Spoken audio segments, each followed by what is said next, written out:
What are the best streaming services for horror content in 2023, according to ChatGPT? Also, what does the future really hold for all of these streaming services? And why having so many streaming services actually hurts us, the consumer? Let's dive into it. I'm Mike C. Welcome back into the Chrono Cabin.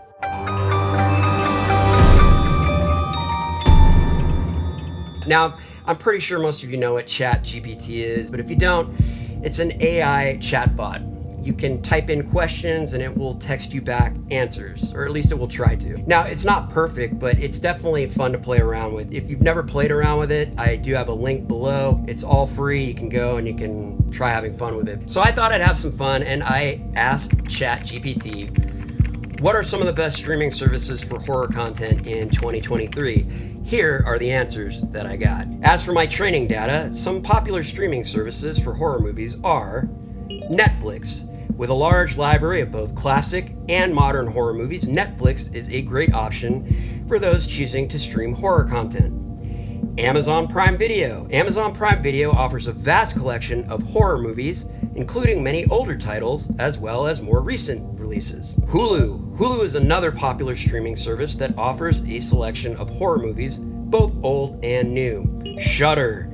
Shudder is a dedicated horror streaming service that offers a wide selection of both classic and contemporary horror movies, as well as original content. HBO Max has a selection of horror movies, including some classic titles, as well as some popular franchises like the Saw and Final Destination series. It's important to note that the availability of movies can vary based on your region and the streaming service you subscribe to, so it may be a good idea to check the specific selection on each platform before deciding on one. Yeah, I mean, to that end, I kind of agree with ChatGPT on that. You really have to kind of decide what you want, unless you get all the streaming services, but then that gets expensive. So you have to kind of pick and choose these days. It's not always that easy. But it also left out some stuff like Peacock. It left out Paramount Plus, it left out Apple TV, Disney Plus. Now, I would personally also leave out Disney Plus because I don't really think that they specialize in horror content. I think they have a lot of great content, especially if you're a Star Wars fan or a Marvel fan. But if you're a horror movie fan, I don't necessarily think that's the way to go. So that would be off my list as well. Now, let me give you my list of what I think are the best streaming services in 2023 for horror content. My first one, and this is probably no surprise to you because if you've listened to my channel for a while, you will know I am a huge fan of Shudder. So yeah, I do agree with ChatGPT on that because I do think Shudder is a lot of value for your money. I mean, it's actually one of the cheapest streaming services out there. They currently charge $5.99 a month. So you're looking at about $57 a year. That's actually less than the price of a PS5 game these days. So really, for less than the price of a PS5 game, you get a whole year of just amazing content. I like all of their originals, or at least most of them. I think they're really, really great. They have some great exclusives. Again, some of those exclusives then, they go to other platforms, but they do have some great ones to watch. I really actually like the variety on Shudder because you get a nice mix of new stuff, but you also get some really old stuff. If you want to watch Black Christmas, which is a classic slasher, it's on there. If you want to see some old monster movies like from way back in the day, they're on there. If you want to see newer stuff, it's on there. And it's got a great collection of old and new, which a lot of streaming services surprisingly don't, especially Netflix, but I'll get to that in a minute. The content on Shudder, I think, keeps getting better and better. In fact, the library is growing at a nice rate. There's just so much content on there right now. I mean, if you had nothing else and you're a horror fan, Shudder would probably do it for you, or at least it would for me. And I'm excited to see how it all evolves. I hope they keep that price point where it is. I have a feeling they may, because it's still specialized. So I'm not endorsed by them, but of course I just really like them and I like to support Shudder. Now, some of the cons, I think that they need to get a native app on more televisions. Luckily, I have a Vizio and the app just happened to be on Vizio. So I would like to see it natively on more TVs. I would really like to see a native app for Shudder come to PS5. I think it's going to be soon, but I have not yet seen it, and I would love to have that because I really use my PS5 as my media center. It's a little more reliable, I think, than smart TV apps. Another thing I'd love to see with Shudder is the ability to gift it to somebody, because again, the price is so good. Like, you could buy your friend a video game, but you could also gift them a year of Shudder. Another thing I'd like to see Shudder do is kind of improve the user interface. It's a little clunky in my opinion, but it gets the job done. It's just, you know, I have to kind of go through a couple steps to see my actual list, and it should just be kind of right at the top. But overall, those are just small things. I think Shudder is just a fantastic service, and if you are a horror fan and don't have it, try it out, because seriously, there's some great titles on there.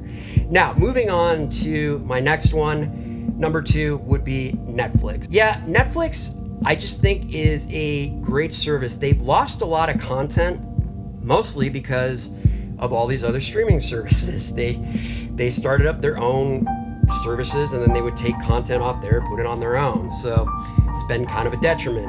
I think if you're into a lot of international horror, I think Netflix is great. I really like the South Korean horror content on there. Indonesia has a growing horror scene, and there's a lot of great Indonesian horror content on Netflix. There's some great Japanese horror content on Netflix, not to mention a lot of European content, especially stuff that's coming out of Spain. I've mentioned a lot of great horror content that's been coming out of Spain. Not to mention, there's just great Netflix horror content. I mean, if you're a Mike Flanagan fan, I mean, Netflix is a great home for you. The downside of Netflix to me is just that it's expensive. I mean, at the time that I'm making this video, it's currently $20 a month for the premium service, and that is so that you can actually stream in Ultra 4K.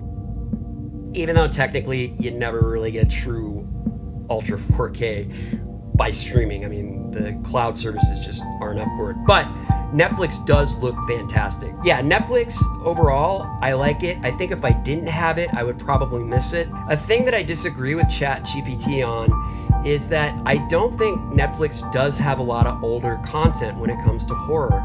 A lot of the stuff on Netflix, you might notice, you don't really see going too much past the year 2000. So it's mostly 2000 to now. Now, I know 2000 seems like a long time ago, but you don't see some of those older monster movies or like movies like The Blob. You'll occasionally find them, but they lost a lot of the rights to that stuff, and it's mostly newer stuff. So bottom line, Netflix, it's definitely a staple for me. Now, coming in at number 3, my next choice is HBO Max. If you have HBO, you can get HBO Max. And I do think HBO as a whole, it's kind of a boutique cable service. And now it's kind of a boutique streaming service when you're dealing with HBO Max. They have just been nailing it. HBO has nailed it for years. They just have great content. The quality is always there. There's always a good variety of stuff. There is a lot of good horror content that comes out on HBO. Right now, I think it is worth getting HBO for no other reason than watching The Last of Us. The Last of Us is perhaps one of my favorite horror video games of all time. It's just a fantastic game. The series is fantastic. It sticks very close to the game. They do take some liberties with the story, but it's just such a great adaptation to the game. It's a fantastic adaptation. So for no other reason, I would get HBO Max just for The Last of Us. Now, that all being said, I don't really know what the future of HBO is going to be, because as of now, HBO is going to merge with Discovery Plus. I think this is a huge mistake, and whoever is running HBO, I think this is a terrible decision, and I don't want to see this just beautiful boutique service just get taken into this big machine that is Discovery. Discovery owns a lot of channels. There's a lot of content on Discovery Plus. Some of it's good. I think a lot of it is crap, to be honest with you, and I just hope the quality of HBO doesn't suffer because of this merger. I'm more of the line, if it ain't broke, don't fix it. Leave HBO alone. Don't merge with Discovery Plus, but they are going to merge, so we'll have to see what happens. HBO might not make their own content anymore, so if you think about that. I don't know. I think it will be the downfall of HBO. That's just my opinion. I could be very wrong on that, but it's just a hunch. This leads me to my number 4 choice, which is Amazon Prime Video. So if you shop on Amazon and you're an Amazon Prime member, this really has the best value for if you're a Prime member, you get Amazon Prime Video. It's just thrown in there. I think it has a lot of great horror content on there. Although sometimes I think they're a little slow to adding new stuff. I'm not always so happy with some of their production quality on some of the movies that appear on Amazon Prime. Also, Amazon Prime Video, at times I've had streaming issues, and I have a pretty fast internet speed. It's something with the encoding. However, they've gotten a lot better. I don't notice artifacting like I did before. Most of the stuff I watch on Amazon Prime now, it's pretty crystal clear. It looks great. Of course, it depends on what else you like, but there's a lot of different genres on there. The horror content is pretty healthy. Now, that being said, my number 5 choice is actually Paramount Plus. Paramount Plus actually has quite a few good horror movies on there. Now, here's the interesting thing. I get Paramount Plus through my Amazon Prime Video membership. So it's kind of like an add-on to my Amazon Prime Video. So if you're fans of, say, the Scream genre, all the Scream stuff is on Paramount Plus. The Ring, which is kind of a classic in my opinion. You have all the Paranormal Activity movies.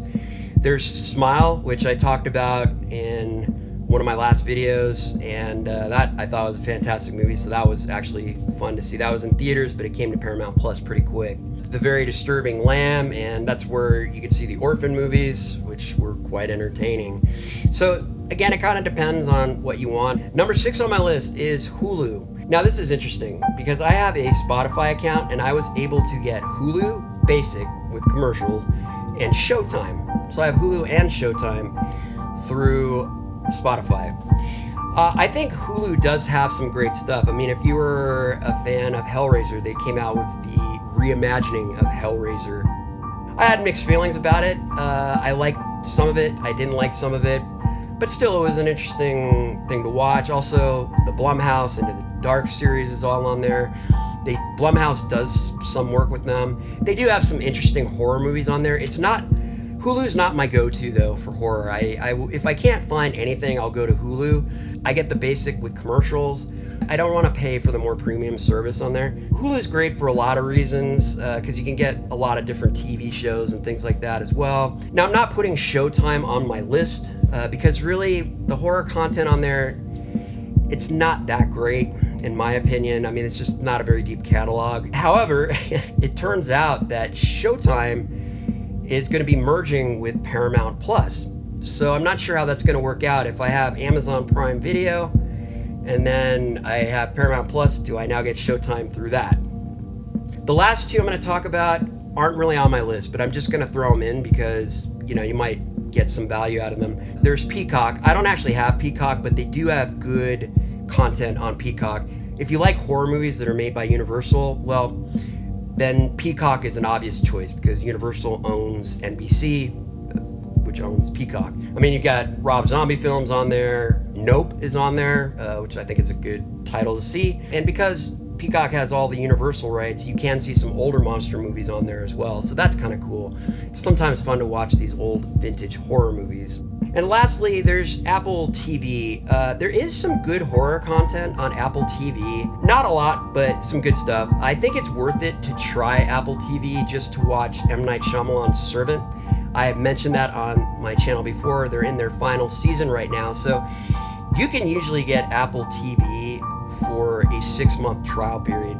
In fact, I've been able to do it multiple times just through my PS5, like my PlayStation account, which is really cool. So I've actually had Apple TV for free. Could I do without Apple TV? Sure, especially after Servant. I don't know, what else I might watch on there. So ChatGPT, I think, did a fair job on this one. Left a lot of content out, but you can let me know what you think. But therein lies the question, what does the future really hold for all of these streaming services?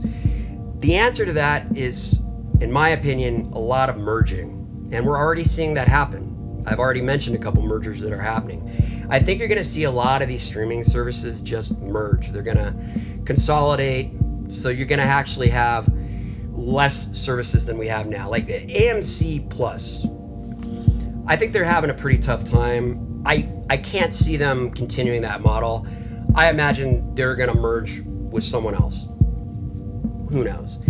So all of these are changing. What the streaming services look like now might be quite different in 2024, 2025. But I think that is the main issue. There's just too many services. And because of that, each service is struggling with content. You know, Netflix has been struggling with it too, because they've had a lot of content taken away from them. And they've also had a lot of viewers leave. So there's less subscribers to Netflix. So what does that mean? Well, that's why Netflix is raising its price. In fact, that's why all of these services generally raise their prices, because now, instead of having a whole bunch of people in one platform, you have scattered out people throughout all the platforms, but none of the platforms are actually doing really, really great numbers. With the exception of a few. I think Disney Plus is doing really well. If you've ever studied economics, one of the main things they teach you is that competition is better for the consumers, because the more competition out there, they drive the prices down. But in this case, with these streaming services, all this competition, I think the streaming services have gone up in price. In a lot of ways, you know, you can think of it as greed, but I think it's just because Netflix is struggling. That's why they are raising the prices. That's why they're going to all these different pricing tiers, and that's why they're going to commercials, which has never been part of Netflix. It's never been part of their philosophy. For the consumer, I think it's better to have less streaming services, to be honest with you. Now, I know we fall into the danger you don't want a monopoly, but, you know, when Netflix technically was a monopoly, they were the only ones doing it, their prices were reasonable. So I think in the end, it's going to kind of even itself out, and we'll probably have less services. That's just my guess, and I think it's going to happen soon. I think it's going to happen sooner than later. I think it's going to be happening quick. I mean, it's already starting to happen. That being said, it is nice to have a lot of choice, but you really got to pick and choose, you know, what kind of movies you want. So for some, that's hard. For some, maybe not so hard. If you have kids, Disney Plus, it's kind of a no-brainer. If you're a horror fan, go to Shudder. It's all horror content. I mean, no brainer. But everything else, it's kind of in between. And another thing, content on a lot of these streaming services are what I call travelers. Because yes, they do just that. They travel between the services. So if you have Netflix and you don't have Amazon Prime Video, chances are something that you really want to see that might have been on Amazon Prime Video will ultimately make it to Netflix. But you just have to find those windows. And then I know there's people that just kind of do a month here on one platform, a month here on another. So whatever happens, here's ultimately what I would like to see. I'd like to see less services, but with more content and more good horror content on each service. And I'd like to see prices come down. That's it. Hope you enjoyed this video. Let me know what you all think. What are your favorite streaming services for horror content? Or just streaming services in general if you want. You can leave that in the comments. I'm a relatively new channel, so I do thank all of you that have subscribed and have stuck with me. I really appreciate it. Until next time, keep watching those horror movies, and I will see you soon.